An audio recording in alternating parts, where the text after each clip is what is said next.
Assalamualaikum warahmatullahi wabarakatuh. This is Intan from Global Islamic Relief Indonesia.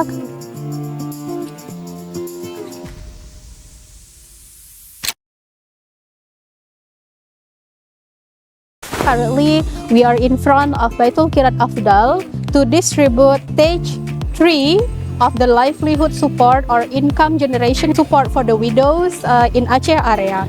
So right now there are 70 micro businesses, widows who will receive the tools to enhance their business so that they can earn more for their family.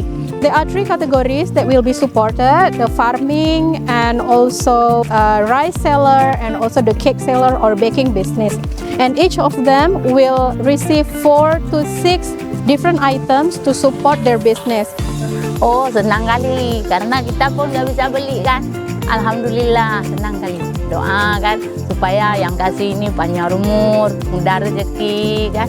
And we would like to express our gratitude for our donor, Muslim Health Fund from Germany. Thank you for supporting our people. Danke!